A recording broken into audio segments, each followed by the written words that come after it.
We already have info on the Uber self-driving death, Model 3 gets pricing in Canada, surprising take rate info on Model 3, and some show updates. This is Tesla Tidbits episode number 381 for March 22nd, 2018.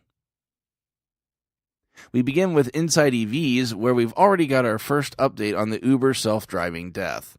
Police have released the dashcam video of the incident, and we get a very good feel for the situation surrounding the accident. Thankfully, Uber had great foresight to not only include a dashcam to monitor the road in front of the vehicle, but also the driver inside. I'll give you a heads up, if you decide to watch the video, it is edited to stop before the victim is hit. However, some may still find this to be disturbing. Your mileage may vary on this, so take caution if you do decide to watch it. Unfortunately, it seems, in my opinion, we have a dual failure. We'll begin with the condition of the road. The car is at speed on a two-lane divided highway with no other traffic on the road at night. While it is very dark and the victim is seen last second in the video, this is definitely a situation, in my opinion, that not only the car could have handled, but it should have handled. On the inside of the car, we see the safety driver totally distracted, ostensibly looking at their phone for nearly the entirety of the 15 seconds leading up to the accident. Interestingly enough, the Tempe police chief released a statement that contradicts this. Quote, "It's very clear it would have been difficult to avoid this collision in any kind of mode, autonomous or human-driven, based on how she came from the shadows right into the roadway." End quote. For the human part of this, I would give the benefit of the doubt, except for the fact that the human was not paying any attention to the road. As for the car's part, it has zero excuse here, as the police chief clearly has no idea how the technology works. Obviously, light has nothing to do with what the car sees. The conclusion here is that, just as many Tesla drivers do with autopilot, the driver was too comfortable with the car and wasn't doing the job they were sitting there to do. I'll continue to update you as more information is available. Moving to much, much happier news, Canadians have finally received pricing for Model 3.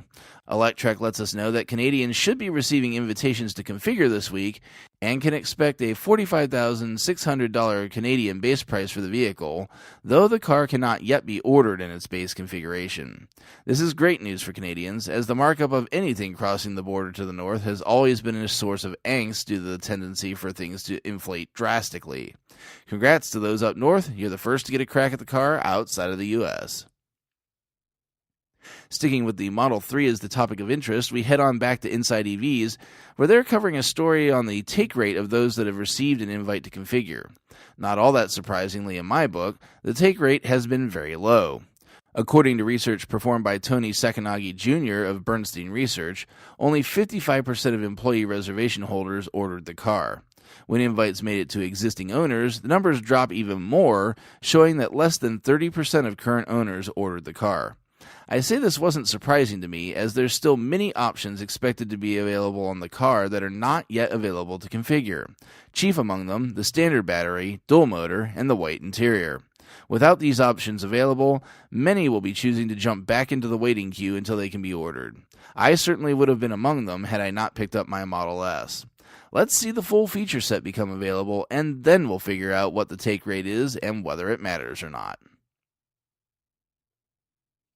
Lastly tonight, just some show notes.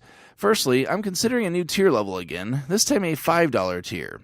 As the custom RSS feed for Mega Patrons has proven popular, I'm thinking about creating a $5 tier that will provide audio-only versions of the Tidbits from the Road show to patrons at that level.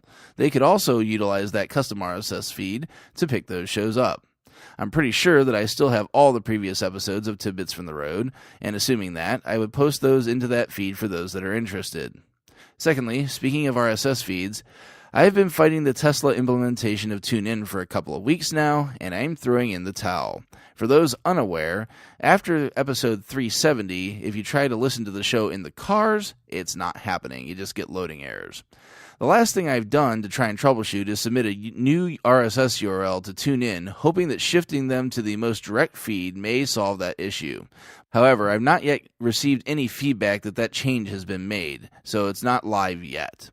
If that doesn't get it done, I really am at a loss for anything further that I can do. I'm hoping that this is just TuneIn on Tesla being its usual cantankerous self, and it just ends up working itself out, but we'll see. For those that rely on listening to the show through the car's interface, I apologize profusely for this situation and assure you that not only did nothing change prior to this happening, but I have worked very, very hard to try to get things working again to no avail. I hope you'll stick with me via other methods to hear the show, such as phone plus Bluetooth for those wanting to listen on the go. Make sure you check out the links to the full stories in the show description. While you're at it, please consider supporting the show financially through Patreon at patreon.com/Tesla Tidbits. Big thanks to our newest super patron, Zortec LED Canada, joining the growing club of super patrons. As always, thanks to the rest of the super patrons out there supporting the show at the $10 plus level.